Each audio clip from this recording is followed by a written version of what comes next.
Buenas noches a todos. Muchas gracias por haber venido a esta disertación organizada por AOFAM. AOFAM, Asociación Orientación de la Familia, es una organización sin fines de lucro que promueve la defensa de los valores de la familia, a la vida y a la educación integral de los miembros de la misma a través de diferentes actividades que desarrolla, como ser la disertación por parte de especialistas en diferentes materias y encuentros mensuales de matrimonios para compartir una problemática puntual que hace a la vida de una familia, como ser conciliación, trabajo y familia, la educación de los hijos, diálogo familiar, entre otros temas.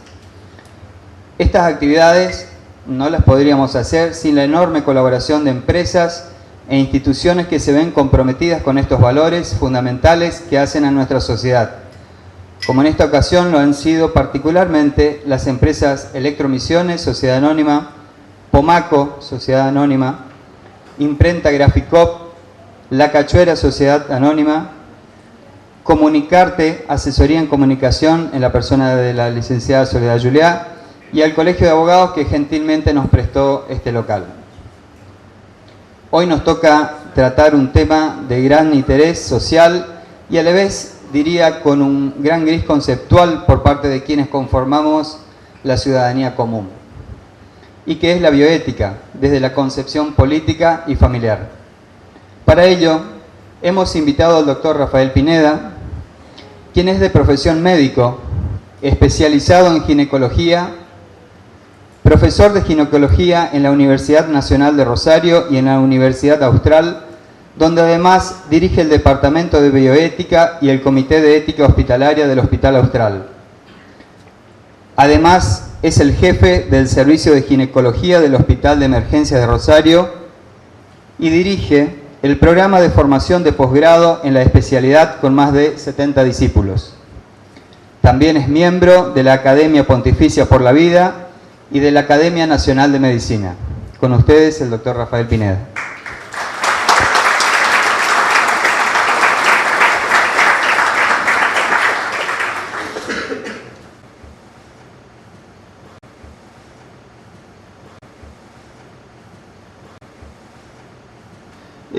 Van a escuchar muy probablemente muchos conceptos políticamente incorrectos o incorrectísimos hoy.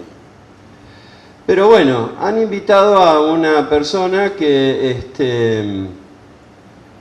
eligió meterse en la bioética en un momento de su vida que era un momento de conflicto. Yo hace 44 años que soy ginecólogo y hace 40 años que me dedico a la reproducción. Y en un momento de mi vida tuve que decir, caramba, están pasando cosas que para encararlas desde el punto de vista médico, primero hay que valorarlas desde el punto de vista médico. Entonces ahí me metí en la bioética.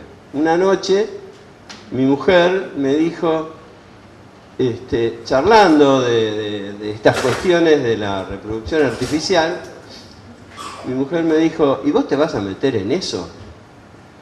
Yo les confieso que esa noche dormí poco, pero sirvió para abrir un panorama y caminar sobre este tema, básicamente del comienzo de la vida, que es mi inquietud más importante, a pesar de que, bueno, vamos a hacer un paseo por toda la bioética. Este tema de la bioética es nuevo, relativamente nuevo, tiene cuanto más 40 años. La palabra se usó por primera vez hace muchos años, 1927, la usó un alemán, Haas, Haar. Después ahí quedó en un papel que había escrito este hombre. En 1971, Potter, que era un oncólogo de la costa oeste de Estados Unidos, escribe un libro que se llamaba La bioética, un puente al futuro, pero más relacionando el problema del hombre con el medio ambiente, que es sin duda uno de los problemas más importantes que tiene la bioética, porque si uno se pone a analizar la bioética del medio ambiente, que después en el ámbito del personalismo Juan Pablo II sacó a relucir insistentemente el tema del medio ambiente, Potter planteó este tema y a partir de allí la cuestión empezó a desarrollarse. Porque para los años 70 ya hubo algunas escuelas médicas de Estados Unidos y de Europa que empezaron a generar comités de bioética y departamentos de bioética. Y a partir de allí, bueno, hubo una difusión muy grande de la bioética. El hito tal vez más importante de la bioética anglosajona es el trabajo de Bichan con los cuatro principios: autonomía, no maleficencia, beneficencia y justicia. La creación del famoso comité, del famoso Instituto de Bioética, para el cual el matrimonio Kennedy padre, Rose y John padre, pusieron en su momento a Georgetown $5 millones, con un objetivo muy concreto, que era destruir desde el punto de vista bioético a la humane vitae. No pudieron. El instituto sigue todavía, pero bueno, han pasado allí varios popes de la bioética y en este momento creo que el individuo más importante que trabaja en ese instituto, que tiene más de 85 años, que es Edmund Pellegrino, es uno de los individuos que más ha impulsado la bioética en Estados Unidos. Pero esta es una de las tantas tendencias que hay dentro de la bioética. La bioética anglosajona es una bioética más consecuencialista, más de consenso, más de ponerse de acuerdo, y nosotros hemos elegido, y en realidad vamos a tratar de desarrollar todo lo que digamos hoy aquí, una bioética de concepción personalista, o sea, una bioética centrada en el hombre. No centrada en algunas circunstancias que puedan rodear al hombre, sino centrada básicamente en el hombre, ontológicamente centrada. Esta es la definición de don Elio Esgreccia cuando desarrolla este tema de la bioética, que la hemos seguido desde siempre. Esta bioética apunta básicamente a respetar al hombre, respetar su dignidad, y no enfrentar situaciones que puedan, diríamos, socavar la dignidad de la persona humana. ¿Por qué? Porque en realidad este es un tema muy importante. ¿Sí? El centro de la cuestión, el ombligo de este mundo, es el hombre, sin duda. Y en realidad, los que hacemos bioética clínica sabemos que la consulta básicamente está centrada en lo que le puede pasar al hombre. Es más, cuando se define a la bioética, se la define como la ciencia que analiza los problemas ligados a la vida y a la salud del hombre, centrado en el hombre. Y esto es realmente lo que queremos venir a transmitir. Hace 40 años hablar de bioética era absolutamente desconocido, aunque ya había algunas cuestiones que debíamos tener en cuenta, y básicamente la politización de la bioética viene de la mano del juicio de Nuremberg. Ustedes recordarán, los que peinan canas o no las peinan porque se le volaron como a mí, que el juicio de Nuremberg fue probablemente uno de los hitos de la humanidad del siglo pasado más importante, y que por otra parte dio origen a la Declaración de los Derechos Humanos, en cuyo artículo 3 se habla concretamente del respeto a la persona, de la defensa de la vida, el respeto al ser humano. Pero, a ver, los tiempos cambiaron. Y cuando los tiempos cambian, empieza a resquebrajarse la estructura de una ciencia o de un pensamiento o de una concepción filosófica. Y esto pasa con la bioética y la injerencia de la política. Hoy bueno, vamos a ver clarísimamente cómo esta política está muy metida en la bioética, y los que hacemos bioética y no nos interesa que la política la manche, la salpique, tenemos ahí ciertas dificultades. Y entonces, si se mete la política, sin duda que la que va a pagar las consecuencias en última instancia va a ser la familia. Y ustedes tienen, en el debate bioético que hemos estado asistiendo, no más en los últimos meses en este país, ustedes tienen claramente cómo es la influencia de la política en la bioética y cómo ambas dos se ejercen sobre la familia.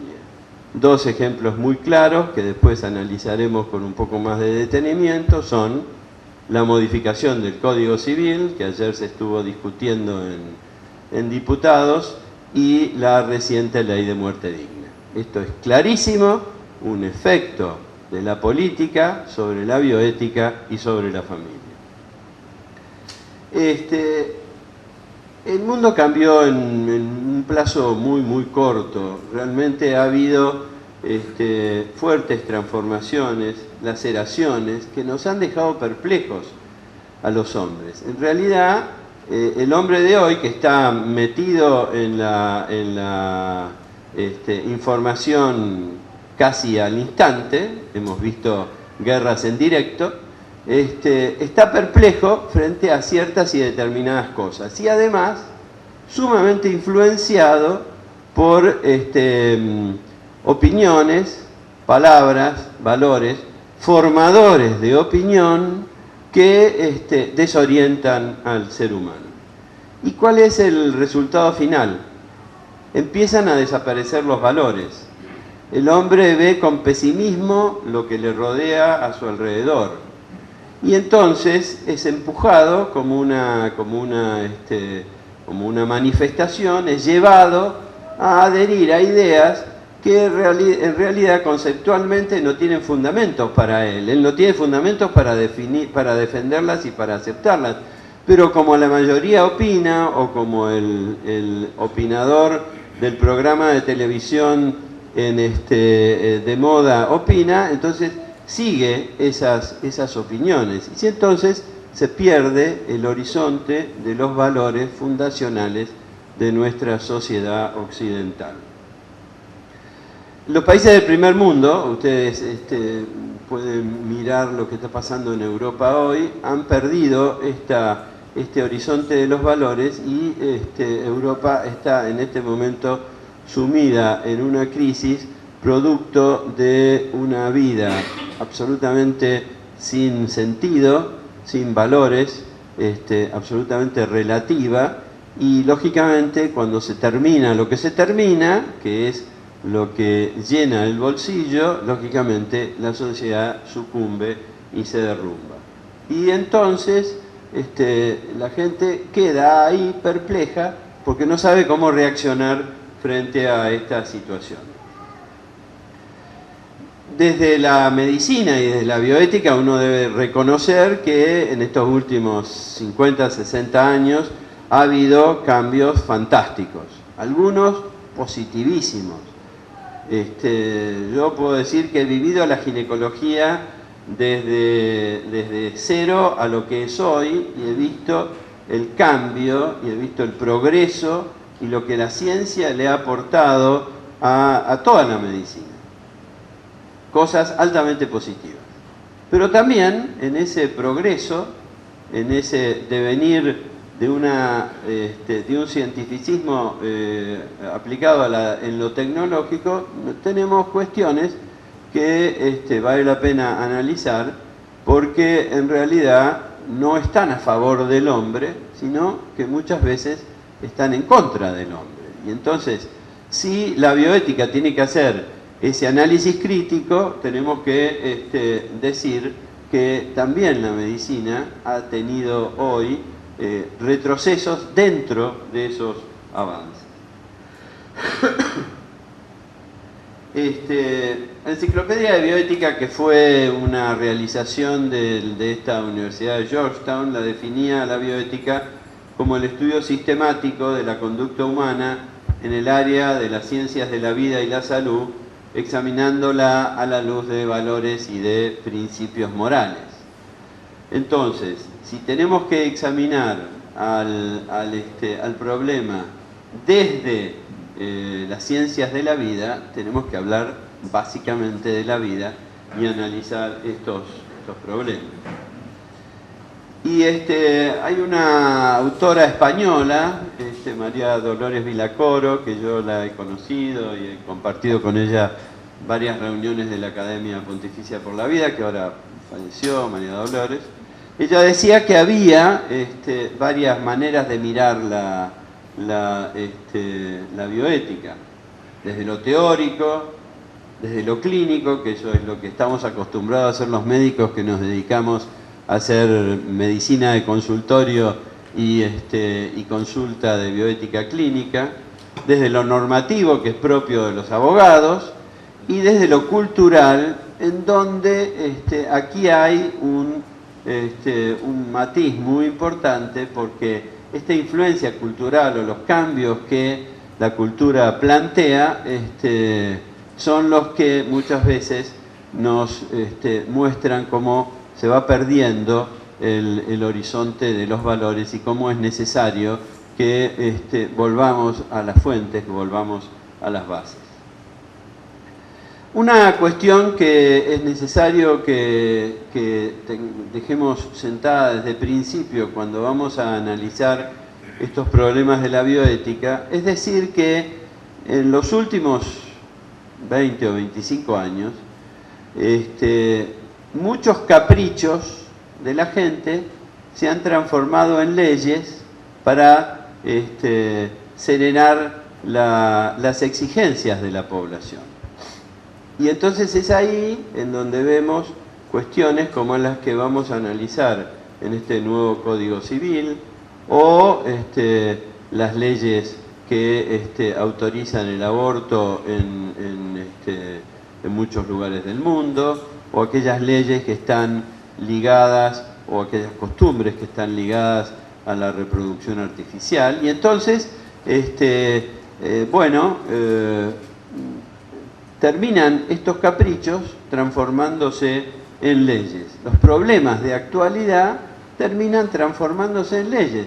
Tarde o temprano, pueden llevar 5 años, pueden llevar 10, pueden llevar 15, se transforman en leyes. En la Argentina la discusión de una ley que regule los procedimientos de fertilización artificial o de reproducción asistida artificial empezaron en los fines de los 80, principios de los 90, y recién ahora ha habido alguna ley que está autorizando estos procedimientos.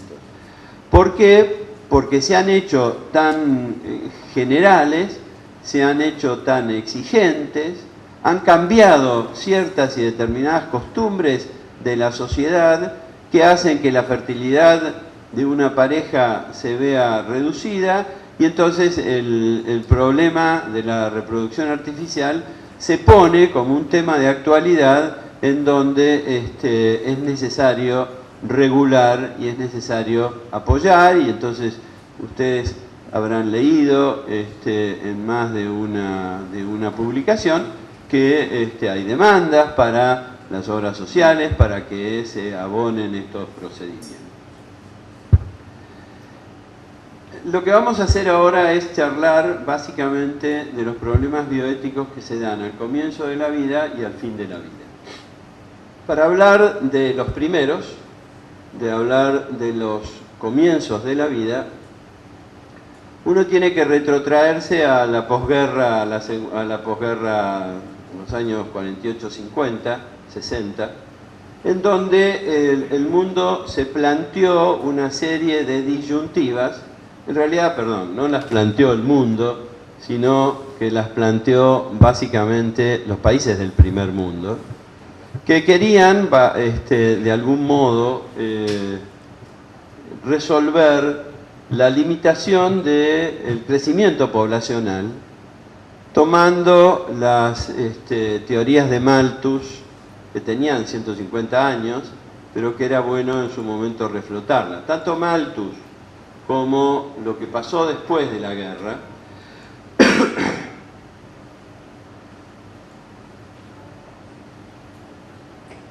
estaban básicamente apuntando a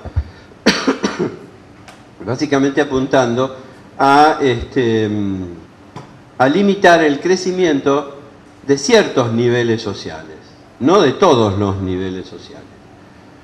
Después, cuando se decodifica el famoso informe Kissinger del año 73, ahí uno ve claramente cómo la tendencia a reducir la población estaba básicamente dirigida a la población de color y no a la población blanca y rubia que poblaba Estados Unidos y Europa, básicamente Inglaterra.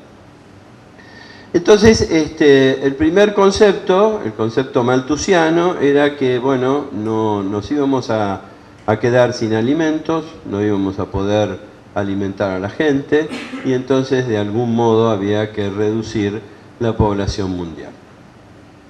El tiempo demostró que eso era absolutamente incierto, y no solo lo demostró el tiempo, sino que lo demostró una famosa apuesta que Simon, un sociólogo americano, un hombre de color, le hizo a la Fundación Rockefeller por los años 60. Simon decía que no nos íbamos a quedar sin alimentos, sino que todo lo contrario, la población iba a crecer en un sentido y los alimentos iban a crecer 10 a 15 veces más. Entonces hizo una apuesta internacional, se marcó allí 5 precios de commodities y se dispuso que en 10 años se vieran cómo evolucionaban esos precios y cómo evolucionaba la producción alimentaria. Y la apuesta la ganó Simon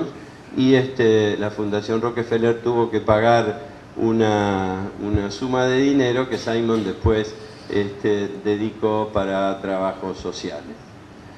Entonces, aquella oportunidad de decir, bueno, el mundo se queda sin alimento porque está creciendo desorbitadamente, no era cierto. El otro problema era un problema ideológico. Un problema ideológico que primero estuvo muy tapado, pero que después surge a la luz del día, por los años fines de los 80, principios de los 90, con la teoría de la ideología del género, la liberación de la mujer, la negación de la maternidad y la disposición de la mujer para no ser madre y para otras cuestiones. Entonces, en este sentido, aparece en la vida cotidiana la regulación de los nacimientos. Y junto con la regulación de los nacimientos aparece el aborto, porque es también el aborto una manera de regular los nacimientos. O sea, disminuir el número de comensales hace que el mundo que se iba a quedar sin alimentos pueda darle de comer a los que quedan. Y este fue un planteo sumamente conflictivo y que además trajo conflictos políticos importantes, porque en su momento las izquierdas decían que esto era un planteo exclusivamente ligado al capitalismo americano y al capitalismo europeo y que bajo ningún concepto había que apoyarlos. Pero los países detrás de la cortina de hierro tenían legalizado el aborto desde los años 30. O sea que había incongruencias ya dentro de los conceptos de lo que en aquella época se llamaba las izquierdas. Hoy no sé qué es la derecha, no sé qué es la izquierda, creo que nadie lo sabe, Pero en aquel momento esto estaba así planteado. Pero después, estas izquierdas, que después se transforman en progresismos o en algunas formas de reparto social no muy claros, compran este negocio de la reducción de los nacimientos, porque, bueno, porque de algún modo tienen que controlar el crecimiento de la población, porque ese crecimiento de la población puede de algún modo volverse como un boomerang y golpear la nuca cuando el boomerang vuelve. Entonces, aquella primera situación era separar el sexo de la vida, el sexo de la concepción, o eliminar al concebido de manera directa. Entonces, esta separación de la relación sexual con la concepción, primer escalón de esta modificación de la costumbre social, es seguida de la separación de la concepción del sexo. O sea, y ahí aparecen las técnicas de reproducción artificial. Y finalmente, en los últimos años, lo que estamos empezando a ver es que uno puede lograr una concepción aún sin llegar a la participación de gametas, clonación o cosas por el estilo, que con el tiempo han demostrado que tienen bastante poco efecto. De todos modos, si ustedes leen un artículo del domingo pasado del diario Clarín, ahí hay, bueno, el artículo es bastante negativo, referido al tema de la píldora y a la historia de la planificación familiar, pero en realidad ahí hay cuestiones sumamente interesantes, como esta mujer que está a favor de la anticoncepción absolutamente libre y sin límites, va contando cómo es la historia de este fenómeno. Y esto afecta, sin duda, a la familia. Diríamos que es el primer escalón de esta relación de la bioética y la política con la familia. En primer lugar porque, bueno, el uso de métodos anticonceptivos ha hecho que la población caiga significativamente, y que esa caída significativa de la población sea un planteo más general que personal. O sea, la regulación de los nacimientos en una pareja es una decisión absolutamente personal. Pero los estados, los gobiernos, han participado activamente en promover esta situación. Esta situación en la Argentina es muy clara, en América es muy clara, en Europa es muy clara. Y esto afecta a la familia, claro que afecta a la familia. Primero porque la chica. Segundo porque reduce la cantidad de aportantes que son necesarios para que los que somos viejitos nos jubilemos. Entonces, nosotros todavía vamos a tener alguna posibilidad, pero los que son muy jóvenes, si no aumenta el número de aportantes, y si los gobiernos se gastan los fondos de las instituciones como el ANSES, entonces, discúlpenme, mis queridos jóvenes, pero ustedes no se van a poder jubilar. Para que un sistema de previsión funcione, necesita 5 aportantes por cada jubilado. En la Argentina estamos en 2,5, y en España, en Italia, en Alemania y en Francia están en 1,36. Pero además este problema de la generalización de la anticoncepción, a la familia la afecta directamente porque la familia se ha visto como perpleja frente a la situación de sus hijos adolescentes, impulsados a un comienzo temprano de las relaciones sexuales, muy temprano, 15, 16, 14 años, y las consecuencias que en el futuro pueden aparecer como problemas ligados al uso de la anticoncepción hormonal, sobre todo en el futuro. Hay mujeres que hace 10, 12, 15 años que toman píldoras anticonceptivas ininterrumpidamente y nadie se ha detenido a decirles que eso no les hace bien, porque inhibir la función ovárica durante todo ese tiempo, en el momento en que el ovario debe tener mayor actividad, bueno, a la larga trae problemas, y sin duda que los trae.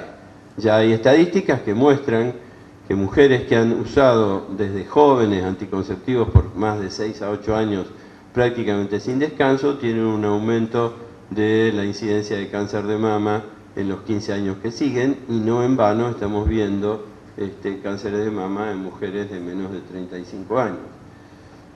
Los problemas vasculares, 7.000 juicios tiene Bayer por el uso de la drosperinona, que se puso en venta diciendo que era el progestágeno que menos problemas iba a traer, tiene tantos problemas vasculares como los anteriores, y bueno,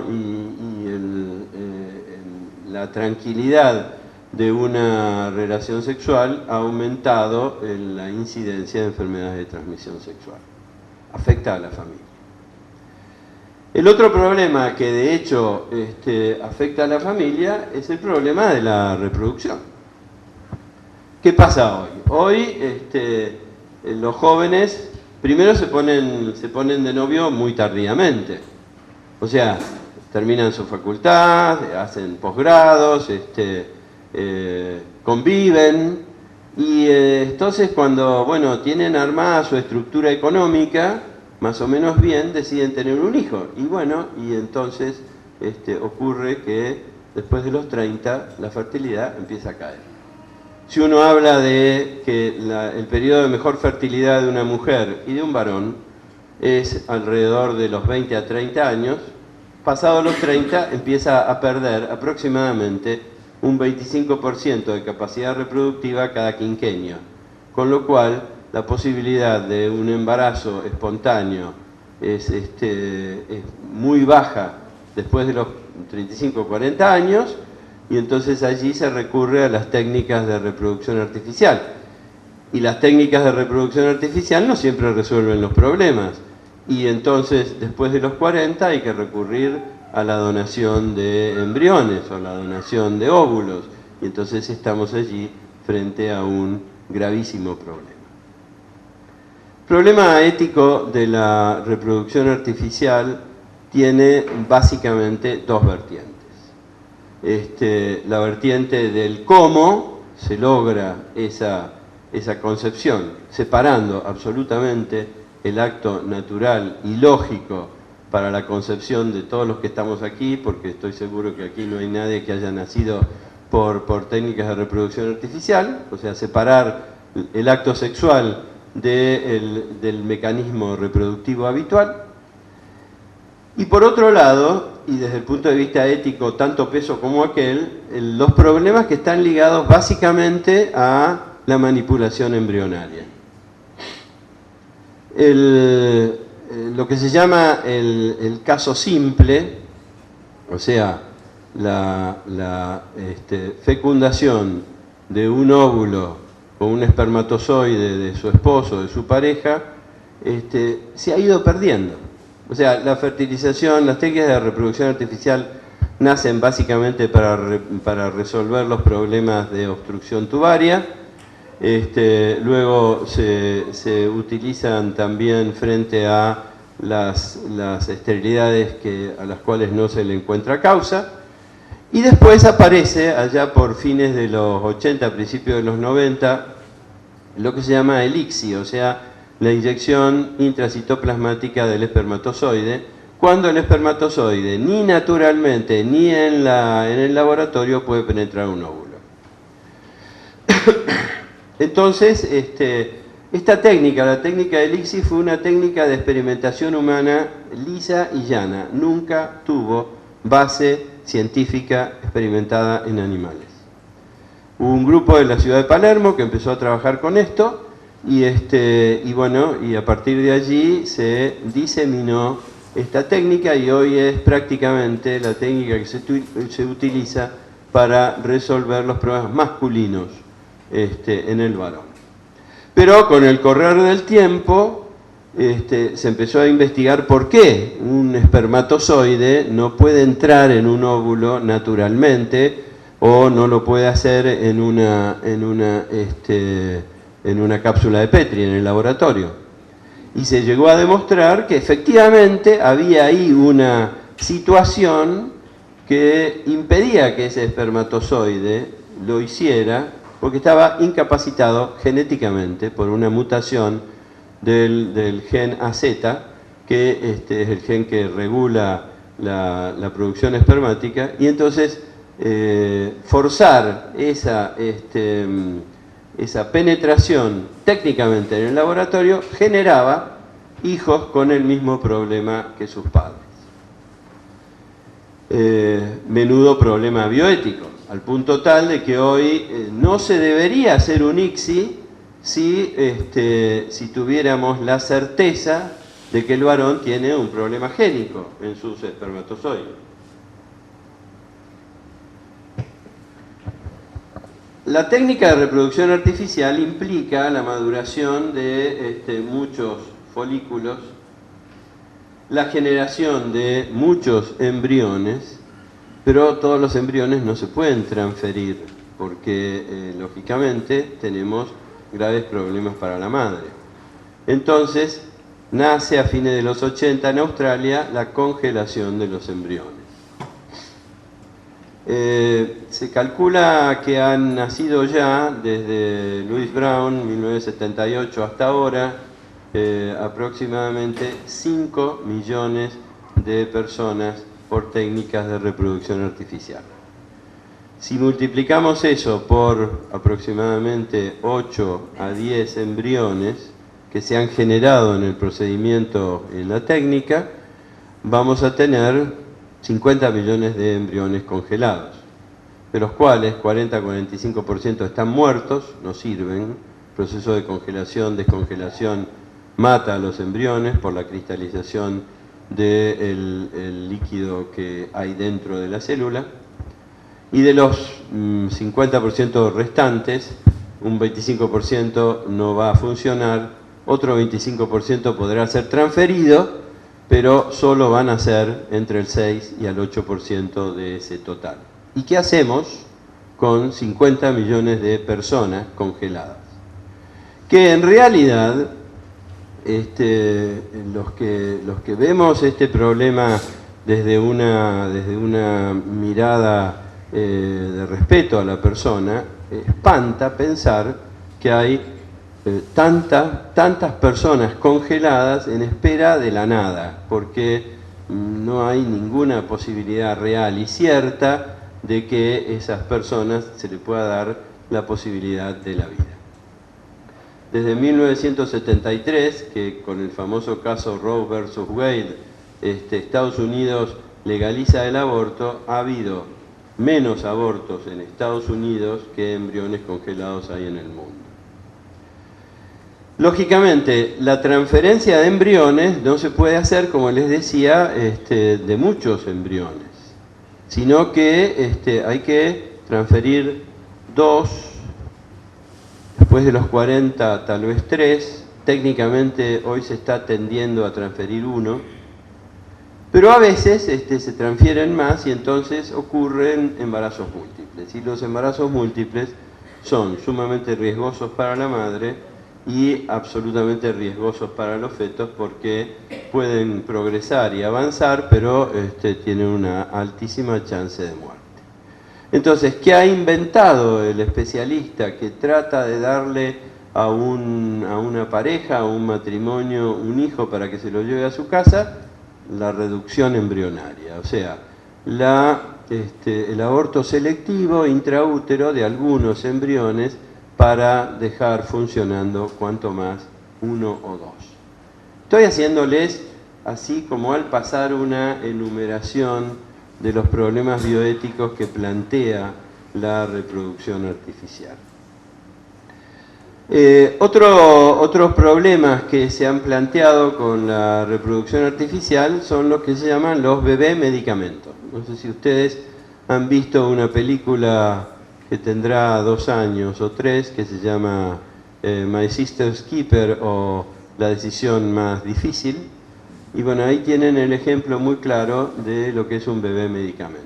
Bebé medicamento es crear una serie de embriones a los cuales se los va a estudiar desde el punto de vista genético para utilizar esos embriones a transferirlos y esperar que se desarrollen en el seno materno, y entonces ese bebé que nace sirva básicamente la sangre del cordón umbilical o eventualmente algún órgano para reemplazar a un hermano que tiene una patología que necesita de resolver este problema.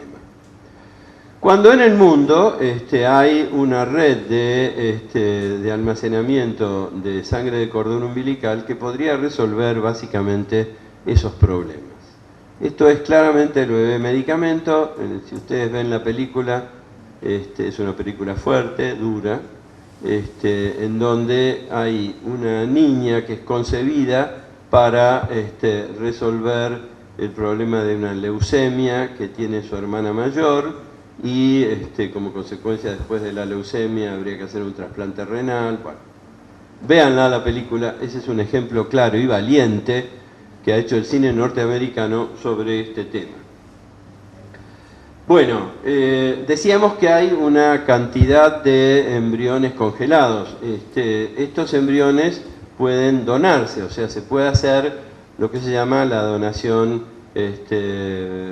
preimplantaria, y es un tema que se ha intentado manejar y tratar de resolver, porque sería una manera de resolver un porcentaje extremadamente mínimo, pero porcentaje al fin, de este exceso de embriones, aunque hay opiniones divergentes al respecto. Con respecto a las técnicas en mujeres mayores o en varones mayores, sin duda, otra forma de resolverla es con la donación de los gametos, la donación de los óvulos y la donación de los espermatozoides.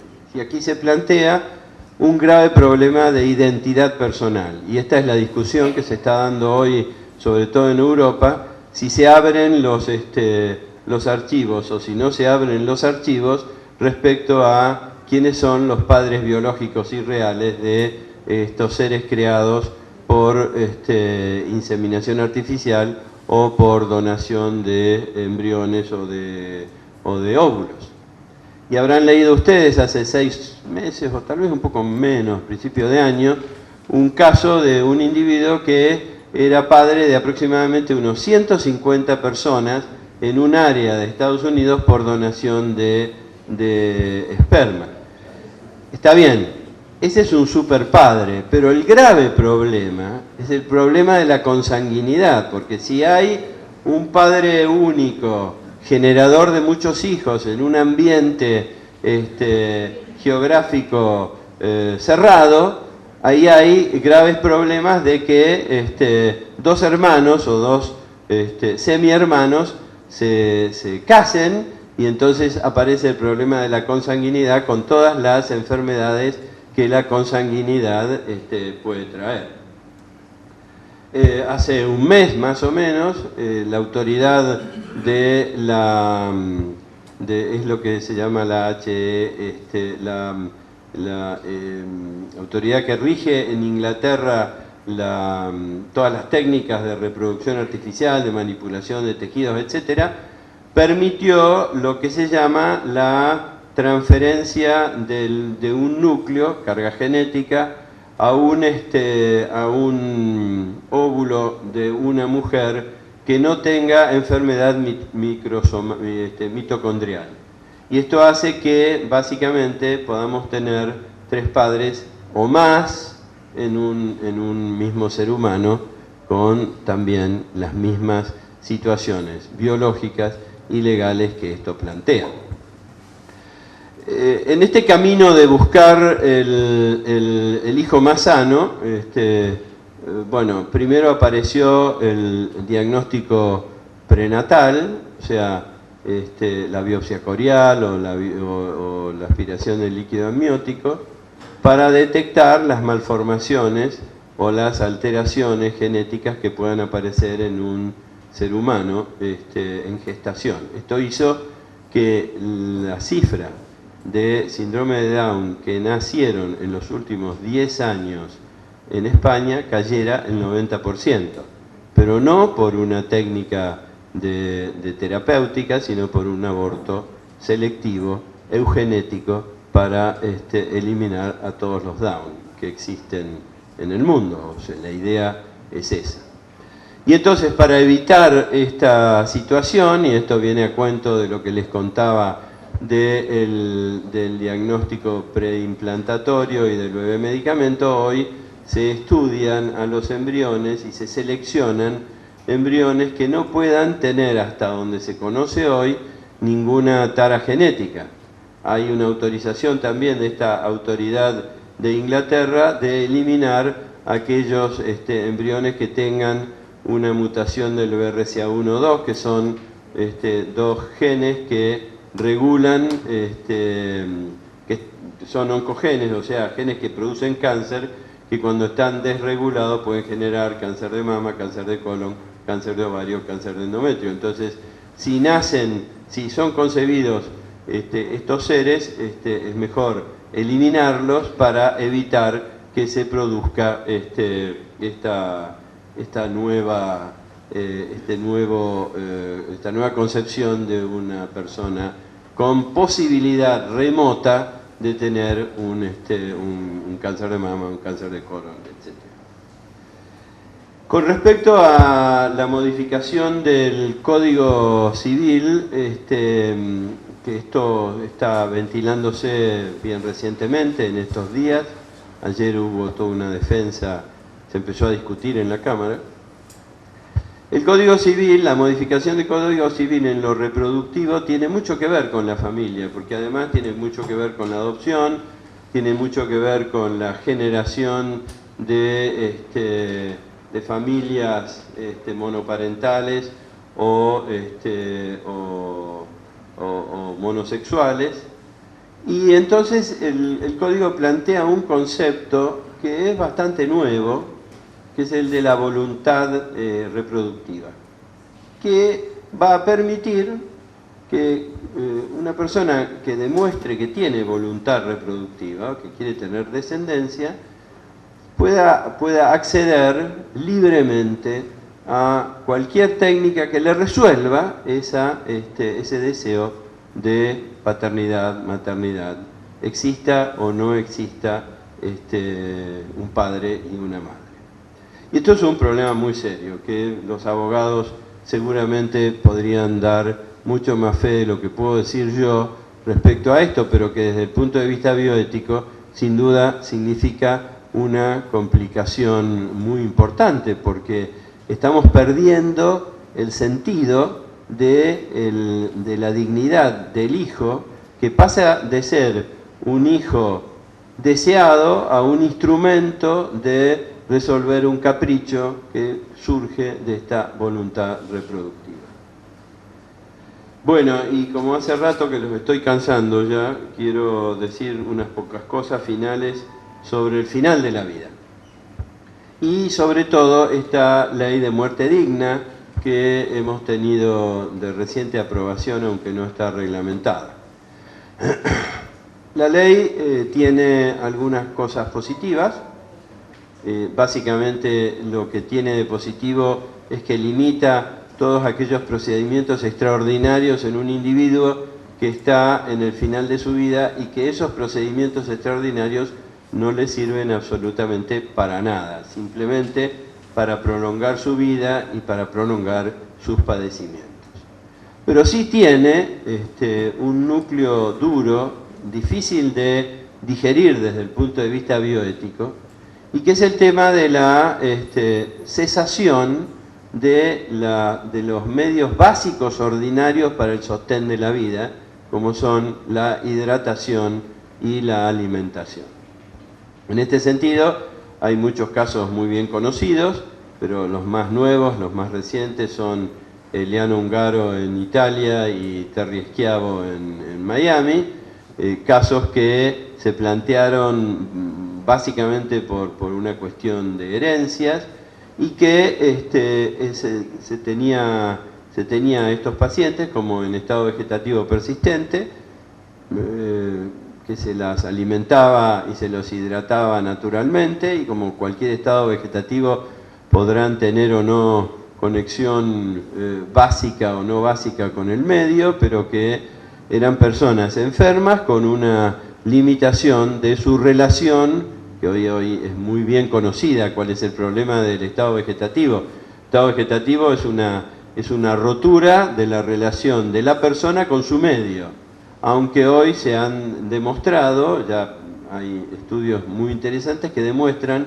que ese estado vegetativo muchas veces hace que el individuo no pueda expresar su conciencia, pero que la conciencia la tenga. Los estudios de neuroimágenes que se han hecho últimamente están demostrando que el individuo en estado vegetativo permanente o persistente puede tener algún grado de conciencia interior que no puede relacionarla con el exterior. Distinto es lo que pasa con la muerte cerebral. Entonces, esta ley habla de que tanto el individuo puede tomar la decisión anticipada, como sus tutores eventualmente, en caso de que haya allí una persona que tenga a su cargo a estos adultos, o eventualmente los padres pueden decir basta de hidratación, basta de alimentación, y entonces esta persona se muere de la manera más horrenda que puede morirse una persona, que es por deshidratación y por falta de alimentación. Lo mismo que pasaba en los campos de concentración alemanes, que los encerraban en una habitación y esperaban que se murieran sin agua y sin comida. Entonces, esta ley tiene este problema serio, que es una forma de eutanasia encubierta. La eutanasia se está desgraciadamente generalizando en varios países, sobre todo en el norte de Europa. Holanda legalizó la eutanasia porque era un hecho que se hacían eutanasias, y entonces, bueno, legalicémosla. Entonces lo que ocurre con los ancianos es que huyen de Holanda para irse a vivir a Alemania. Ustedes se ríen, pero es cierto, porque no quieren que los maten. Y en Holanda los matan porque significan gastos importantes para la salud pública. Entonces, no huyen los que no pueden huir, y a esos son los que los llevan a la eutanasia. El tema del suicidio asistido, bueno, también hay realmente ahí una situación muy conocida con este doctor Muerte, que quien tuvo a su cargo muchas muertes de personas en estado terminal o no, la famosa clínica suiza. ¿Y cómo se resuelve este tema? Porque los temas tienen que tener una solución, y esa solución, en el caso concreto del paciente en estado terminal, en el final de la vida, en un cáncer avanzado, en una enfermedad crónica, los cuidados paliativos. Ustedes no van a encontrar un paciente que pida la eutanasia en una clínica que se lo cuide adecuadamente con cuidados paliativos.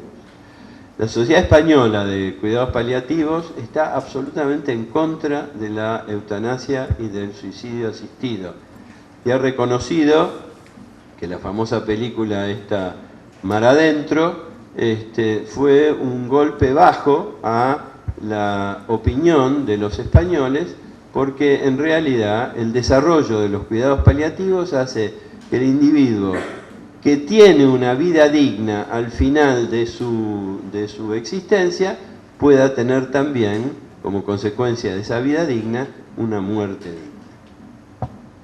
Bien, y el último punto que quería tocar, y después ustedes exprímanme todo lo que quieran, es el tema de los médicos.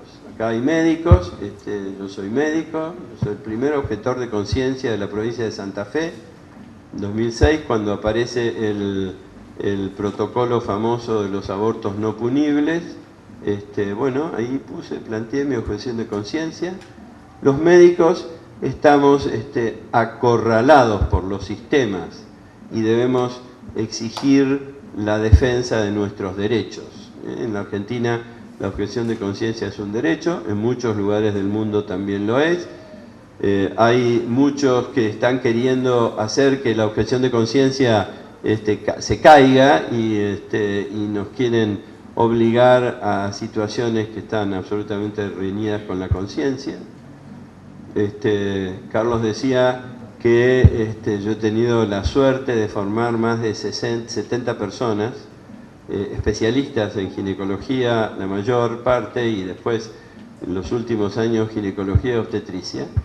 Y yo he formado médicos para defender la vida y tengo un servicio en donde todos los médicos son objetores de conciencia, porque son conscientes de que nuestra obligación es a una costa de padecimientos, de críticas, de ninguneos. A pesar de eso, nuestra cuestión más importante es defender la vida. Y entonces creo que los médicos debemos luchar también por nuestros derechos, hacer valer nuestros derechos, frente a colegas que están, diríamos, adheridos a un sistema que no se dan cuenta que realmente es tirar agua para arriba, porque después se van a terminar mojando. Entonces, este es el último tema que yo quería tocar de esta charla. Muchas gracias, doctor Rafael Pineda, por la charla.